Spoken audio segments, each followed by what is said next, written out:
Mais uma vez, boa noite a todos. Então vamos dar então sequência aos estudos do capítulo 14, que é o capítulo Honrai a vosso pai e a vossa mãe. Na semana passada, a Nelise trabalhou principalmente a questão inicial desse capítulo, dos relacionamentos entre filhos e pais. Trabalhou a questão da piedade filial. E hoje nós vamos expandir esse tema, trabalhando a família como um todo, trabalhando a questão da chamada família corpórea, a família corporal, e também a nossa família ou parentela espiritual. E para isso, nós vamos trabalhar uma passagem que se encontra nos evangelhos de Mateus e de Marcos e que traz uma questão onde aparentemente Jesus se contradiz com o ensinamento do honrai a vosso pai e a vossa mãe. Quando ele pergunta, quem é a minha mãe e quem são meus irmãos? Mas, obviamente, é só aparência e nós vamos justamente trabalhar esse tema que traz um ensinamento importante sobre essa questão da parentela corporal e da parentela espiritual. Eu vou lendo essa passagem e vou fazendo interrupções para nós refletirmos sobre. E tendo chegado à casa, Jesus tendo chegado à casa, nela se reuniu uma tão grande multidão de povo que não podiam mesmo tomar seu alimento. Ou seja, uma casa, imaginemos, pequena, grande, não interessa, mas que estava abarrotada de pessoas para ouvir Jesus, para ouvir os seus ensinamentos, testemunhar curas. Seus parentes, tendo sabido disso, vieram para se apoderarem dele. Vamos trabalhar essa palavra, apoderarem dele. Porque diziam que ele haviam perdido o espírito, ou seja, perdido o juízo, enlouquecido. Entretanto, sua mãe e seus irmãos, tendo vindo e ficado do lado de fora, mandaram chamá-lo. Aqui eu faço um parênteses. Não interessa se eram irmãos consanguíneos ou primos. Existe uma controvérsia sobre quem seriam essas pessoas que acompanhavam a mãe Maria. Não interessa para a nossa discussão aqui. Eram parentes próximos, que conviveram com Jesus. E esses irmãos, eles queriam se apoderar de Jesus, como Maria também. O que significa esse apoderar-se? Na prática, esses irmãos de Jesus, ou esses primos, eles não foram seguidores de Jesus. Na verdade, eles achavam Jesus um sujeito excêntrico, alguém maluco e perigoso. Perigoso porque poderia trazer consequências para eles. Consequências do ponto de vista religioso, porque Jesus era perseguido pela elite religiosa, pelo Sinédrio, e também consequências com o Império Romano. Então eles tinham medo de Jesus. E eles queriam, para falar o português claro, enquadrar Jesus. Amigão, vem cá, vamos voltar lá para a tribo, fica quietinho, porque você só está causando problemas para nós. Essa era a visão dos irmãos de Jesus. E a visão de Maria? Era a visão da mãe. Era a visão daquela mãe que percebia que algo ruim poderia acontecer com o seu filho. Mesmo com 30 anos, com 50, 60, mãe é mãe em qualquer lugar do mundo. Mãe tem medo, mãe se preocupa com o filho quando ele sai e não volta cedo, se ele vai viajar. Eu já passei dos 30 há algum tempo. E toda vez que eu vou viajar, minha mãe, cuidado, não esquece de levar a blusa. Para onde você vai, liga. Isso é mãe. Então ela tinha receio, ela sabia o que poderia acontecer com Jesus. mas ela não conhecia ainda a missão de Jesus.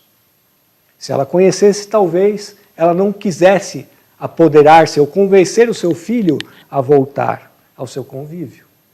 Ela só foi conhecer quem era Jesus mais intimamente após o Calvário e a crucificação, quando Maria foi cuidada por João, o apóstolo. A Nelise falou sobre isso na palestra anterior. E aí ela pôde perceber, pelas pessoas que passavam pela casa de Maria, falando sobre Jesus, pedindo uma bênção, ela pôde perceber o tamanho da missão de Jesus. Então, eles queriam enquadrar Jesus. E o que Jesus fez? O povo que estava sentado ao redor de Jesus disse: vossa mãe e vossos irmãos estão lá fora, vos chamando. E aí Jesus respondeu: quem é a minha mãe?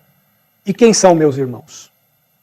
E olhou para aqueles que estavam sentados ao seu redor e disse: minha mãe, eis aqui, minha mãe e meus irmãos. Porque todo aquele que faz a vontade de Deus, este é meu irmão, minha irmã e minha mãe.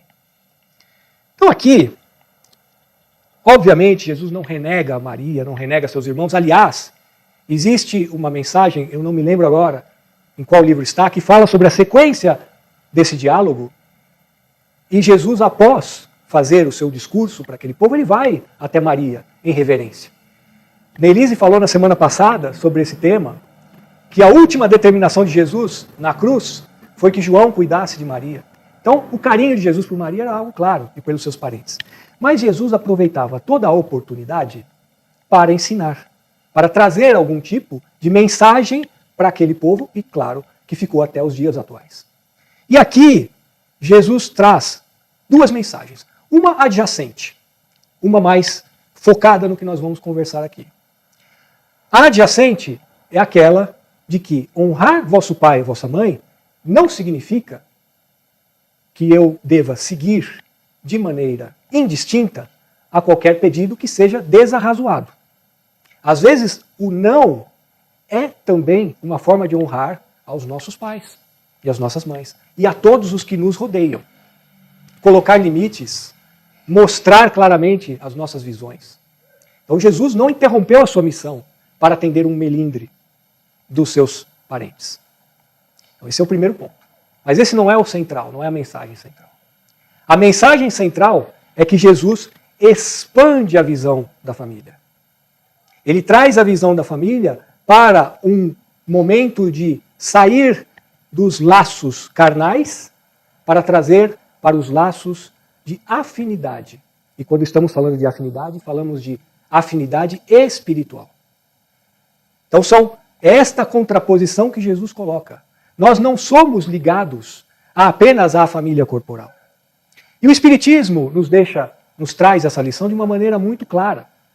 Nós sabemos, no dia de hoje, que nós não começamos a nossa vida como espíritos nesta encarnação e não vamos terminar a nossa vida nesta encarnação.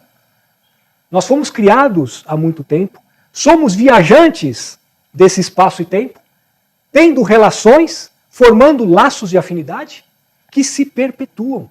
Laços de afinidade que não se quebram e que constroem tudo o que nós somos até o presente momento. E no presente momento nós estamos fazendo o quê? Construindo novos laços de afinidade com todas as pessoas que temos relação, seja dentro do nosso lar, seja fora do nosso lar. E assim será por N encarnações. Então, o que nos une, o que nos faz família do ponto de vista espiritual, são as nossas afinidades, os nossos objetivos. Se eu desencarnar agora, pimba, para onde que eu vou? Quem eu vou congregar? Aquelas pessoas que tenham os mesmos pensamentos, as mesmas vibrações que eu tenho neste momento. A minha parentela espiritual. É disso que Jesus está falando. Aquele que faz a vontade do meu Pai, eu faço a vontade do meu Pai. Aqueles que desejam fazer isso, fazem parte da minha família. Porque todos estamos imbuídos do mesmo valor. Nós falamos aqui, na prece de abertura, sobre fraternidades. E a fraternidade do Dr. Bezerra de Menezes, dos humildes. O que significa isso? Senão espíritos que estão do lado de lá, trabalhando em conjunto por uma causa. pela causa dos humildes, pela causa das assistências espirituais, trabalhando de maneira ordenada, concatenada. E não são espíritos, obviamente, que encarnaram sempre todas as encarnações juntos. São movidos pelo mesmo objetivo, às vezes de diferentes graus evolutivos. E se fica difícil nós entendermos isso do ponto de vista espiritual, vamos pensar do ponto de vista material, em todos os trabalhos de voluntariado que existem. Quando nós gostamos ou queremos fazer algum trabalho de voluntariado nas áreas de educação, nas áreas de atendimento espiritual, nas áreas de atendimento aos mais carentes, nós vamos encontrar lá pessoas que têm os mesmos objetivos, têm opiniões políticas distintas, nacionalidades distintas, mas todos comungam para o mesmo objetivo. E passam a ser o quê? Nossos amigos nessa caminhada para o atendimento a este objetivo. Portanto, a família espiritual é a nossa construção, são os nossos valores, que nunca vai se encerrar, que não é limitada. A todo momento em que temos relações, e essas relações elas passam pelo processo de afinidade, constrói-se ou cresce a família. Tem uma mensagem que se chama Cooperação, do livro Pensamento e Vida, onde tem uma passagem, uma frase muito curtinha que eu acho muito bonita, onde diz o seguinte: o universo pode ser definido como sendo uma cadeia de vidas que se entrosam na grande vida. Uma cadeia de vidas que se entrosam na grande vida. O apóstolo Paulo, em várias das suas epístolas, fala sobre isso, fala sobre esse entrosamento das almas. No livro dos Espíritos, nós temos um capítulo que fala sobre uma das leis naturais, uma das leis que regem o universo como um todo, e uma dessas leis é a vida em sociedade. Nós só crescemos quando vivemos em sociedade, quando aprendemos com os outros, porque não crescemos vivendo isoladamente, não crescemos apenas meditando no nosso autoconhecimento, na nossa reforma interior, é na aplicação e é principalmente na confiança, no trabalho em cooperação. Ninguém faz nada sozinho. E aí a importância desta família espiritual que nós temos, que nos apoia também no momento em que nós estamos para baixo. São eles que nos levantam. Então essa é a nossa família espiritual, que não nos abandona nunca e que nós nunca os abandonamos. Aí alguém pode dizer assim: agora já entendi. Agora eu entendi porque eu não me dou bem com a minha família do dia a dia. Jesus, por isso que Jesus falou quem são minha mãe, quem são meus irmãos. Ele não ligava muito para aquele povo. Então, eu que não me dou bem com os meus familiares carnais, já tenho aquela saída estratégica pela direita. Vou exercer a minha bondade para o mundo e vou abandonar minha família carnal. E aí é o cuidado que a espiritualidade nos recomenda em relação a essas conclusões apressadas. Se eu comentei aqui que a família espiritual é a nossa família que nós construímos até o momento, a família carnal, a família corpórea, a parentela corpórea, é aquela necessária para o nosso salto neste momento, para o nosso processo evolutivo neste momento. Um representa o passado.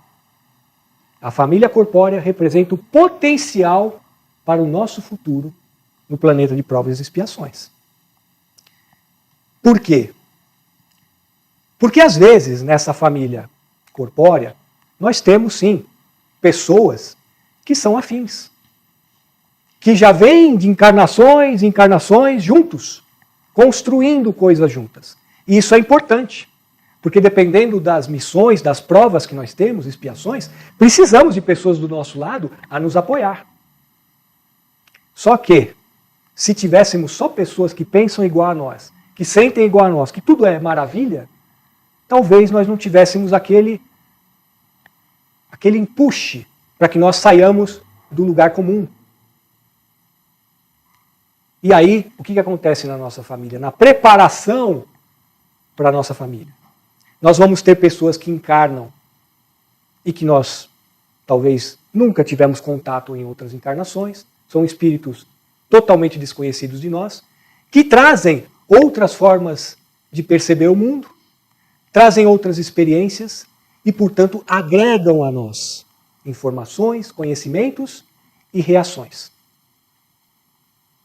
E mais, não pouco frequente, nós temos encarnados nos nossos seios familiares aqueles que nós, no passado, tivemos desvios, magoamos, cometemos crimes e que estamos brigando faz 100, 200 anos. Uma hora tem que acabar essa briga.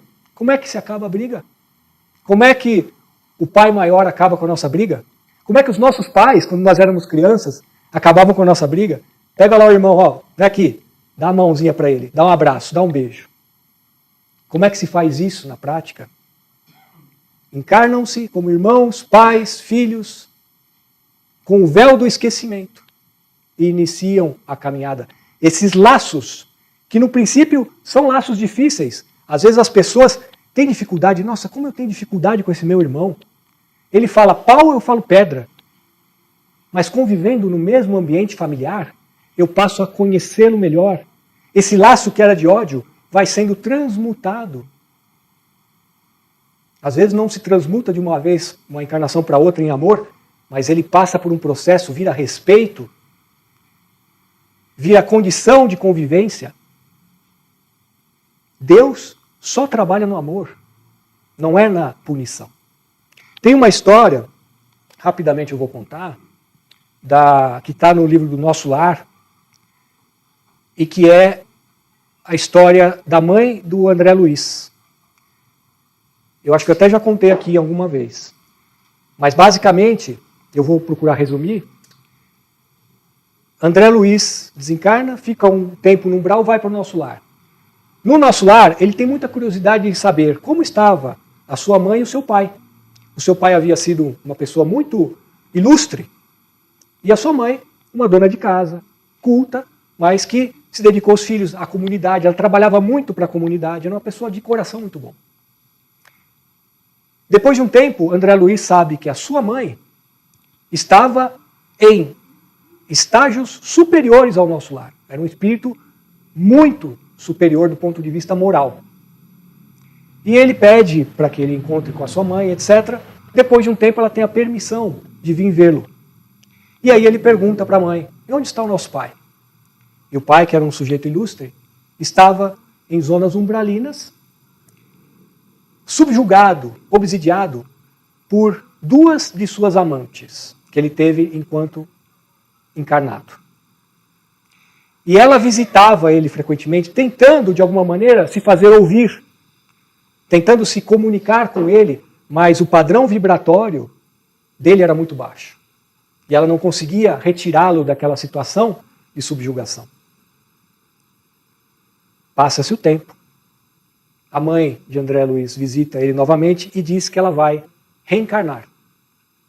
E que ela vai reencarnar por ter ela pedido e ter recebido a autorização para que ela pudesse reencarnar junto com o pai, para que eles pudessem se reencontrar, porque esta era a forma que ela entendia melhor de trabalhar os sentimentos, e que quando eles se encontrassem, eles fossem ter filhos.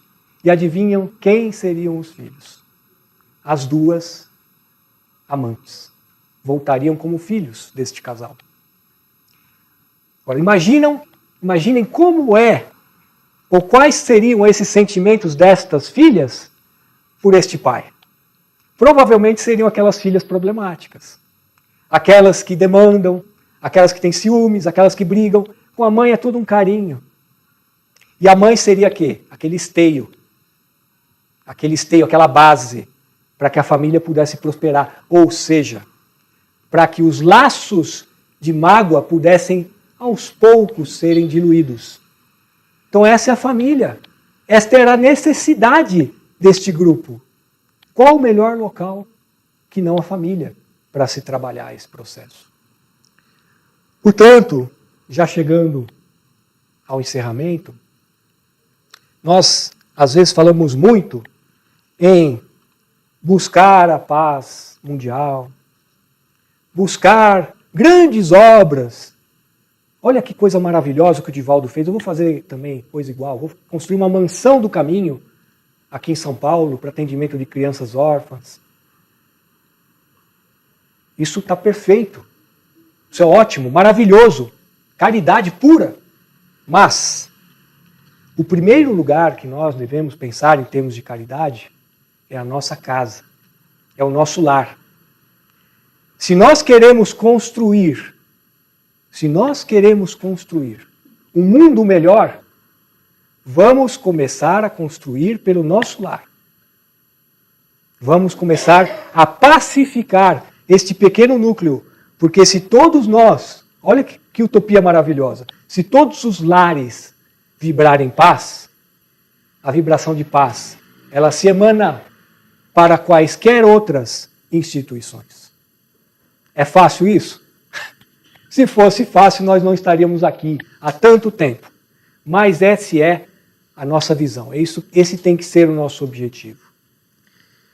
E para encerrar agora de verdade, eu vou ler rapidamente aqui uma mensagem do livro Vigiai e Orai. Talvez eu deva ter lido em algum momento, porque ele fica aqui, mas eu acho pertinente por conta do tema. E se chama Convivência Familiar. Quem não sabe tolerar, não aprende a amar. Os teus familiares são as tuas lições imediatas. Sem paciência, o menor problema adquire proporções imensas. Aprende a ceder em favor da felicidade alheia. Não agridas verbalmente aqueles que convivem contigo. A gentileza abre portas, há muito tempo cerradas. Vou repetir. A gentileza abre portas há muito tempo cerradas. Muitas encarnações duras entre membros familiares. Não transformes o teu lar em cadinho esfogueteante de aflições voluntárias. Torna mais aconchegante o teu ninho doméstico. Seleciona os assuntos de teus diálogos familiares. Uma limpeza asséptica nos temas dentro de casa. É dentro de casa que nós paramos de discutir sobre bobagens, ou devemos parar de discutir sobre bobagens. A família é o teu primeiro compromisso com Deus. Que essa frase seja para nós o mantra dessa semana. A família é o nosso primeiro compromisso com Deus.